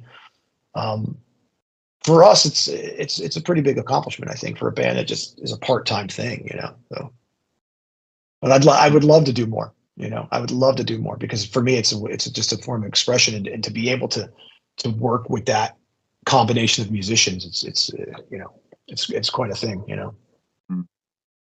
And I just want to mention a couple of tracks that's really stood out for me. So we've got Year of the Gun, Your Scream, that one of the screams that you do in that song, but also for Ghost Town, there's a couple of screams that you do at the end, which are just wow. I mean, some power in those vocals. I mean, man. You're showing your technique, your range. You know, they just stood out for me. I was okay, cool. Well, thanks, man. I mean, no. I was just gonna say, what's it like? You know, obviously you've been a vocalist all this time. You know, we've got a lot of vocalists these days that maybe they haven't really kept up with it, or they've had surgery or what, and it's not the same. Right. But how have you managed to maintain your voice all these years? I don't know, man. And not what? And not miss a beat. Oh, I mean, I don't know. I mean, I've been very lucky with my voice. I haven't really had any, you know, bad problems or surgeries or you know, nodes in my throat or anything like that. I don't know. I mean, I don't really drink a lot. I don't smoke. I don't do too many drugs. I don't, you know, with the exception of like ibuprofen, you know what I mean? You know, I definitely do supplements. I don't really overly warm up. I will for shows. I think, you know, what the big step up for me was moving to a warmer climate. Because I grew up in New York and I would get sick every year. I don't really, knock on wood, I don't really get sick as much anymore. And I take care of myself on the road. I think much to my, you know, what's the word? The disappointment of some of the fans, I don't really go out after the gigs. Like I'll do the gig and I don't really go out and talk, you know, because I feel like it's, if some people find that rude, you know, like, oh, I can't, you know, because it's like it's expected now where you have to go out after the gig to meet the fans, you know, to meet the audience. And I would love to do that. And I do it on nights that I have a day off. I'll go out and do that. But I can't risk one getting sick. I can't risk, you know, being the crowd the next day, you know, screwing the crowd over on the show for the next show, because when you do that, you know, with the internet and everything, there's a lot of entitlement right now with, you know, rock fans and such, where they feel like they should be able to have every piece of you, you know, and, but I don't find it fair to the next day's audience to go out and risk losing your instrument for the next day. You know what I mean? So it's a trade-off. So, you know, I'm sure you'll hear from people that I'm kind of an asshole because I don't like to talk too much. Well, I don't talk because you know, trying to save my voice for the next day. And I think that's part of why I keep it, because I'm not out, you know, after gigs, you know, hanging out, drinking, talking till all hours of the night, staying up all night, not getting rest. Big thing for me is sleep. And if I don't sleep enough, it's hard to maintain. So, but there's not like one regimented thing. Like I'm not avoiding dairy. I'm not like drinking special teas every day. And, you know, and I wish I could tell you, I try to stay healthy. I do a lot of cardio. Even though I'm still fat, but you know, it is what it is. I'm just trying to keep my health. As I've noticed as I got older, it's getting harder. As I'm getting older, it's getting harder to maintain a certain a certain heart rate on stage. You know, it's you get crazy on stage and then you go to try to sing and you're completely out of breath. So hence why I do all the cardio. I do all the cardio so that I can keep that, not so much for the physical appearance aspect of it. It's more for the heart health and the lung health. So if I lose the lungs, I'm completely, because that's where a lot of my voice comes from. It comes from my diaphragm and from my lungs. So, and I'm very aware of how to do it. So if there is an issue, I will go after it and try to fix it, but I'm not like maintenancing every day, you know? I think I had a piece of pizza for breakfast this morning. So, you know, it's not like I'm health nut here, you know what I mean? So was it cold pizza? It was cold pizza. Yeah, it was actually spaghetti pizza. It's this. Oh, dude, you'll love it. It's pizza. It's very American, you know, Italian pizza, but it's got like all like big chunks of sausage and ground beef and actual spaghetti on top of it, on top of the cheese. Dude, it's like it's a one piece and you're asleep in like 10 minutes. So it's so good. I relate with you there. I love cold pizza in the morning. Yeah. Either that or something terrible. But on top of that, you have to do. But I do my vitamins and all that stuff and my stretching. I do like yoga stretching in the morning and stuff. So just trying to, it's use it or lose it time. You get into the age where you gotta really work at maintaining it, and it's more about just overall body health than it is just throat health. So. And again, the warm climate really helps because I don't, it's not super cold here, and it's dry. The dryness helps as well. So anyway, there you go. Sure, that definitely plays a part. But it sounds like you're very well balanced. I mean, it's not just like you said, your vocal health or well-being. It's your overall well-being. So I think it all plays a part. I mean, just positivity of the mind, I think, is just changes a whole lot of things. And your physical health as well. Yeah, I mean, I'm a fucking mess besides, but it's but I do put up a good front. I do try. I do make an effort, So, and it seems to be working out okay. Yeah, that's great. So, what about working with Jeff Pilson? So, he produced your first 2 albums, or was it the third? He did the first one. Second one was a bit of contention there. It was he got a little busy, and we he's always got 1,000 things going on, and it kind of turned into a Jeff kind of became as a bit of an executive producer. He produced about half the record, and the rest of it this is when I started recording everything at home. Because he lives 4 or 5 hours away from me, so and when his schedule was like, well, I can work Monday and I can work Wednesday and then maybe I can work Saturday, like you go back and forth to LA.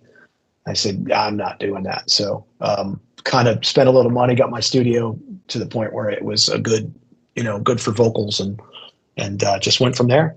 So but yeah, I mean, everybody's still friends. We just kind of figured out we could do it all ourselves, and the guys kind of supported me. They didn't really see that there was we were getting any better product having a producer on hand. So we use Chris Collier's basically our main engineer guy who mixed all the records. So we bounce ideas off of each other and off of him, and we just kind of go from there. It's like majority rules, I guess, in a sense. Yeah, okay. So what was his sort of production style? I mean, because he's a legend. I mean, no doubt. I mean, and he's got so much experience in what he's done in his career, obviously. So what was his production style, sort of compared to more modern producers you may have worked with? Is it any different? I mean, Jeff's it's almost like an ADD. You know what I mean? Where he's or an attention thing where he's very intense, as far as like when he likes something, he's like, oh, this is so great, and the hands start going around and stuff, and I had a GoPro on him, and on one of when we were doing Heavy Crown, there's a lot of and the second record too, there's a lot of like B-roll footage of him. I had a GoPro, it was like right next to his as he was working with me. I had one on me and one on him, and him producing, and just, oh, that's great, and just he's got great ideas, and he gets very intense about stuff, and but he does have an old school vibe, and he's a singer on top of it, so it's really helpful. Him and I always worked well together, and like a song like Electrified, the song Electrified from the second record. I didn't like the chorus on it, and I was like, this is a Motley Crue song, and I remember I was on the phone with Vivian. I was like, I can't fucking deal with this shit. Like, I don't want to make these type of songs. Like, this is a Motley Crue song, and we're not. They have their own thing, and that's not where I want to live. So, but now I just love it because what he got out of me on that song, because he helped me. I didn't have a chorus for it. It was like got all the way up to building to this thing, and I was like, I just need one word. Like, I couldn't come up with the word, and we're going through these words, and he's like, I said electrified, or one of us said electrified, and I was like, man. And all I could think of was Motley Crue, you know. But he was very persistent. He was like, let's try it. And there's just this another ridiculous scream at the end of that song that, you know, I think I might have done that here. I finished up the vocal here, but the main vocal too, like the main like production of it, a lot of that was him, you know, just kind of bringing out shit when I was like 1 foot out the door. This is not going to work, and that's this and that's that. And he ended up being right about it, you know. So, which means I don't always have the answers, you know, but he's got a cool style, and he's really into it. And when we did, you know, harmony vocals together, like backing vocals, it was awesome. And it was awesome because it was like, you know, I'm in Dokken now. You know what I mean? So he's amazing. What about because I always think about when Slash talks about working with Mike Klink. I think it's Mike Klink, and how he does he's old school. He uses the old school Marshalls, the old school mic through the amp. Yeah, you know, sort of. He said, but no one really does that these days, sort of thing. Was that sort of Jeff's approach? Jeff does. Jeff does. Yeah, Jeff's got the best bass gear. Like he's a bass nerd, you know. So which is.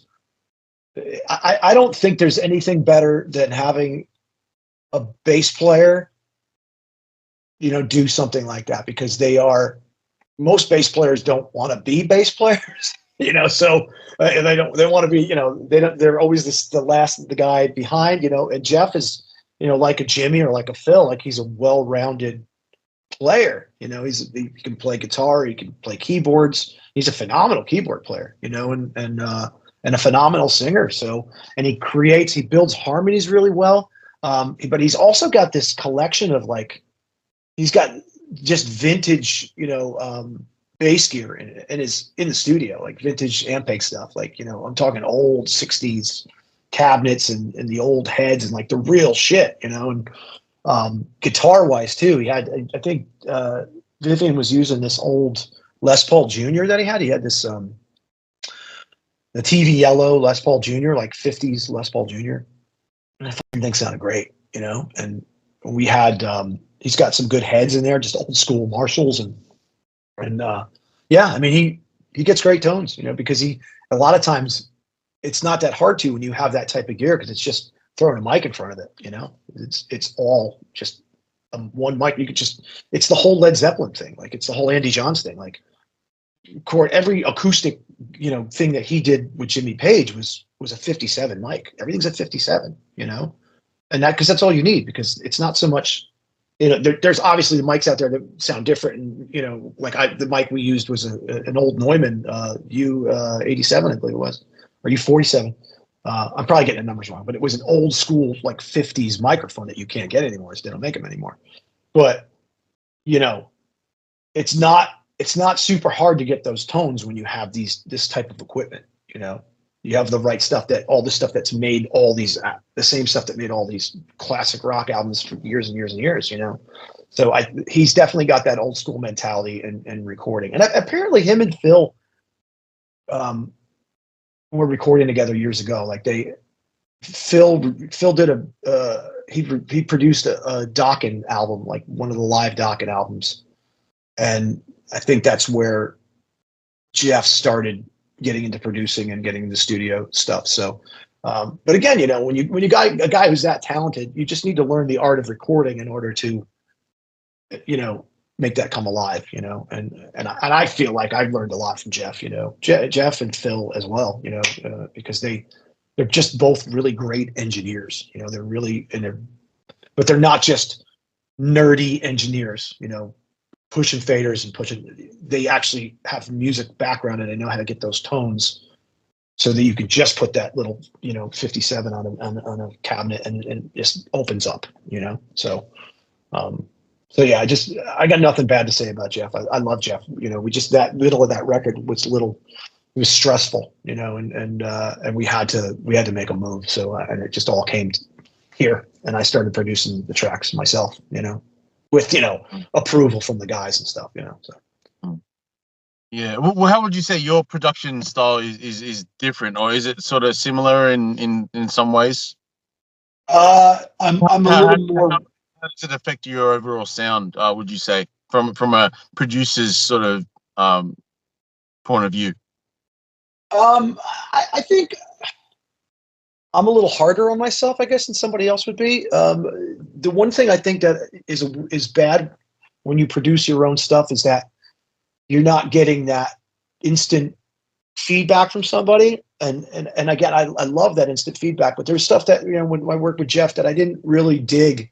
Because again, I told you, like, I'm a big Sex Pistols guy. Like, I'm a big John Lydon, Johnny Rotten. Like, I love Public Image Limited. I love everything that guy does. And like Liam Gallagher has nothing on Johnny Rotten. You know what I mean? Like, he's just ripping off Johnny Rotten's whole persona. You know what I mean? And I love Oasis, but to see how he acts now, it's just whatever. That's a whole other story. So anyway, we were doing something and doing some sort of thing, and Jeff was like, "Yeah, it's a little too Johnny Rotten for me." And I go, "Well, that's a good thing." And he's like, "Not really, not for this." And I go, "No, for this." So, well, we ended up doing it his way, and then it came here after we kind of split on that record, and I was like, and I put it back in, So I think, maybe his plan would have been better for the masses, but it wasn't better for me, because I'm hearing my influence is I don't want to sing it like Don Dokken. I want to sing it like Johnny Rotten, because Johnny Rotten is much cooler than Don Dokken. You know what I mean? Bet. No, I get you. I get what you mean, because that's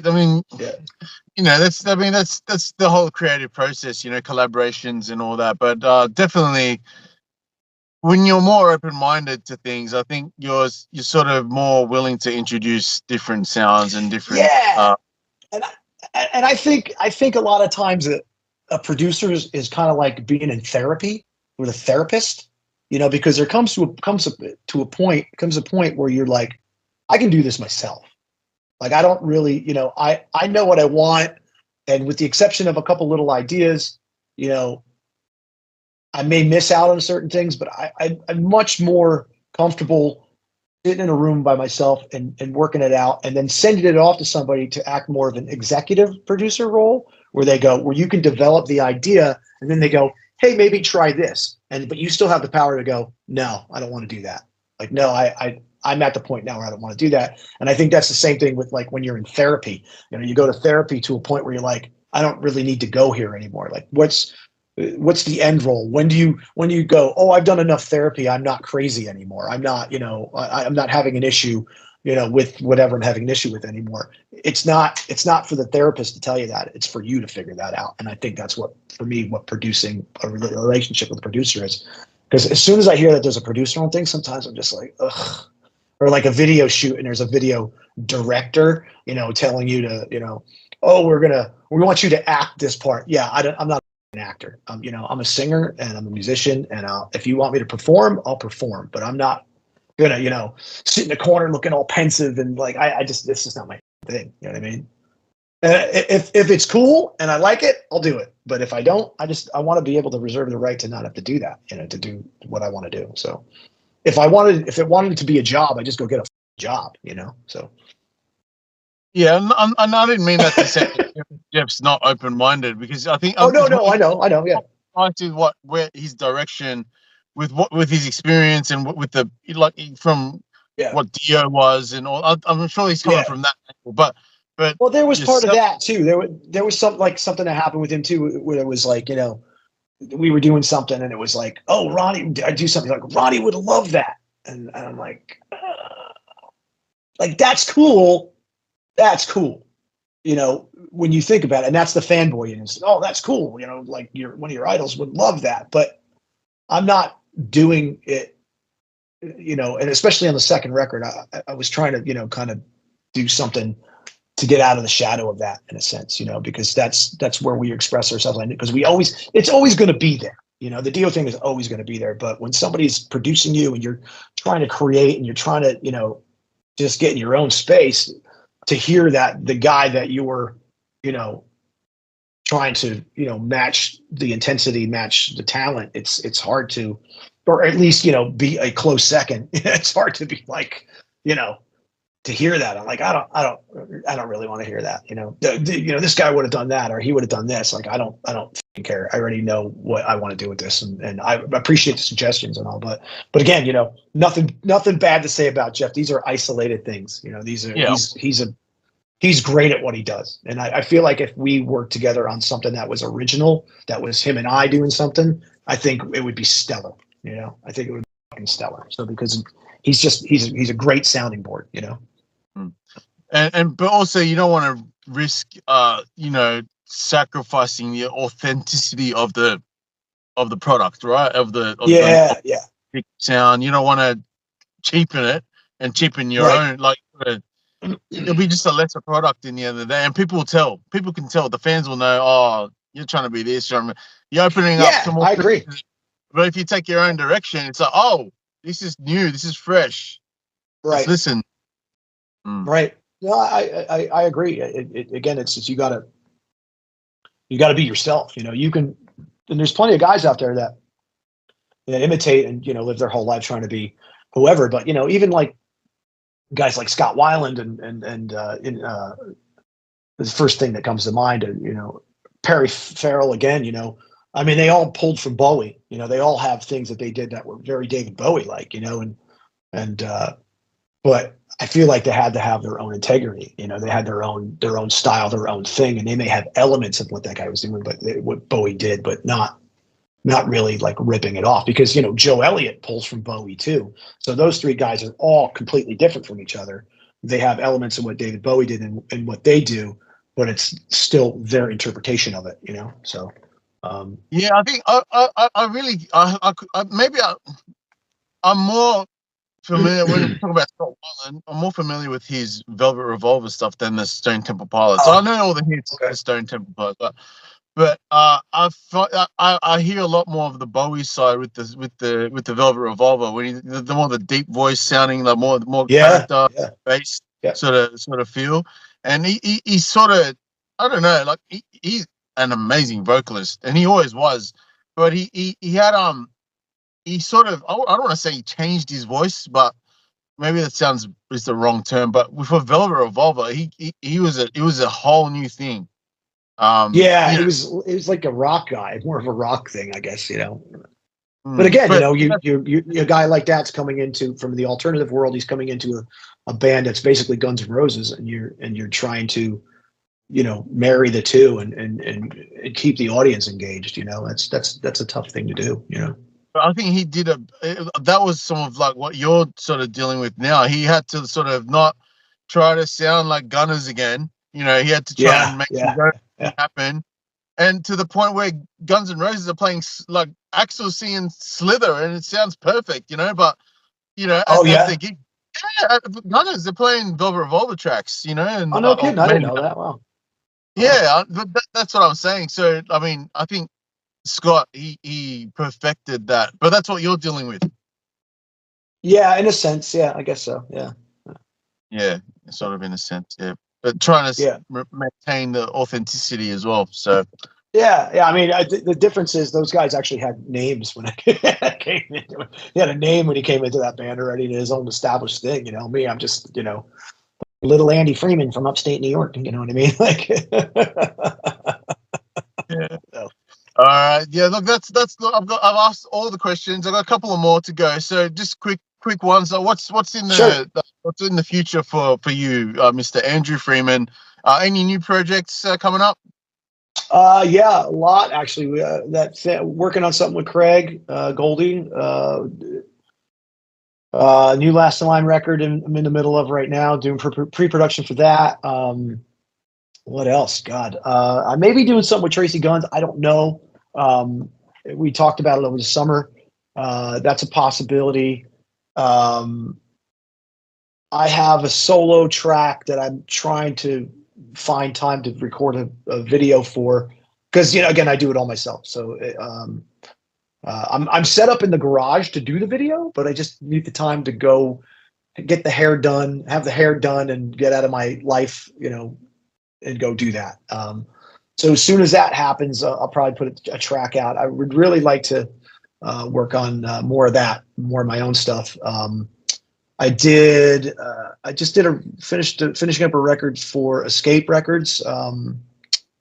The guy who owns it's Fire. I can't remember what it's called.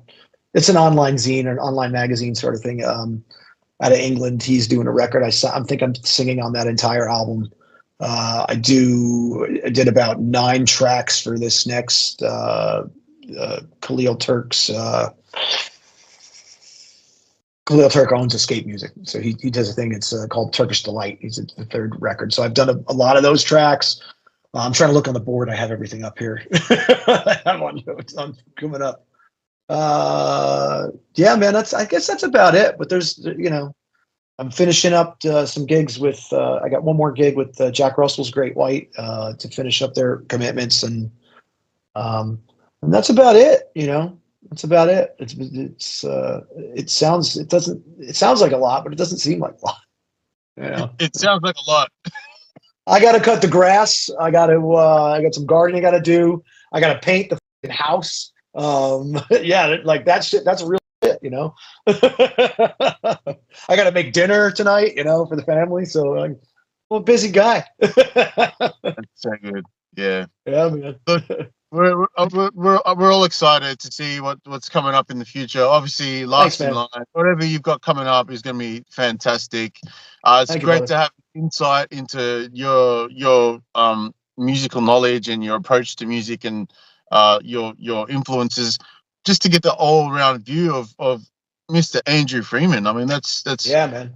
Yeah, I think it's important, and you've been in this industry for a while, and I think we need to know. We need to know more. I need to people to know me more down there so I can spend more time down there. You guys have a really nice thing going on down there, and you're not letting the rest of the world in on it. So we need more Americans like me down there. So get the out of here.